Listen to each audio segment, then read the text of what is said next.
Assalamualaikum warahmatullahi wabarakatuh. Kita ketemu lagi di cerita inspiratif Sengkala. Indonesia adalah negara tropis yang sangat luas, salah satu yang terluas di dunia dengan gugusan pulau-pulau yang jumlahnya mencapai belasan ribu. Karenanya, meski memiliki penduduk yang sangat banyak, sebenarnya masih banyak sekali wilayah-wilayah di Indonesia yang belum dipenuhi oleh manusia. Salah satunya adalah di Kabupaten Berau, Kalimantan Timur.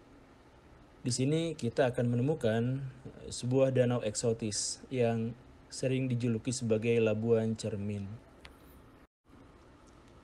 Secara literal kita akan benar-benar sadar bahwa alasan kenapa namanya Labuan Cermin adalah karena memang danau ini sangat-sangat jernih, sangat-sangat indah, memantulkan cahaya.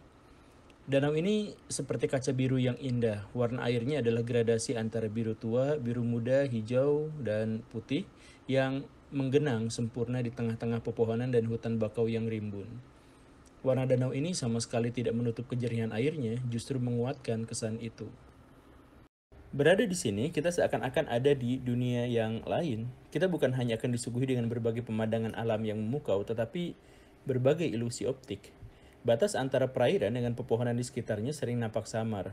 Perahu yang mengapung di atas danau ini sering nampak melayang tanpa menapak pada apapun karena jernihnya air. Dan hati-hatilah dengan kejernihan air ini. Sebab dimanapun di sini kita akan melihat dasar danau yang memunculkan persepsi bahwa ia dangkal.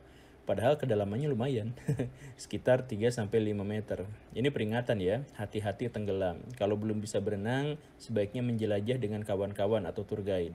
Kalau maksa ingin berenang, padahal nggak bisa berenang, ya setidaknya kalau berenang jangan merepotin orang lain lah. Warna air yang memantul seperti ini sebenarnya muncul gara-gara air di sini sebenarnya terdiri atas dua lapisan. Bagian permukaan danau ini adalah air asin dari laut dan bagian yang lebih bawah itu adalah lapisan air tawar dari mata air dan sungai-sungai kecil yang ada di sekelilingnya. Makanya selain disebut sebagai danau cermin, warga juga biasa menyebut danau ini sebagai danau dua rasa. Dirasain beneran. Indah.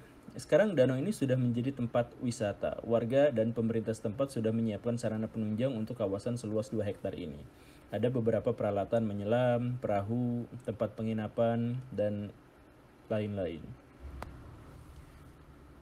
Meski sangat indah, turis yang datang ke sini masih relatif sedikit. Alasannya adalah jauh. Perjalanan dari kota terdekat memakan waktu sekitar 7 jam perjalanan darat menggunakan kendaraan bermotor dan ditambah sekitar 40 menitan berjalan kaki. Tapi justru di sini dilemanya. Danau ini memang sangat indah, tetapi karena indah ia akan mengundang lebih banyak turis dan pengalaman menjelaskan semakin banyak manusia, semakin terancam alam sekitar. Bisa jadi danau sejernih kristal ini akan berubah warna menjadi lebih kelam ketika semakin banyak orang yang datang ke sini. Apalagi kalau turis biadab yang buang sampah sembarangan. Kemarin saja di sini ditemukan buaya sepanjang hampir 5 meter.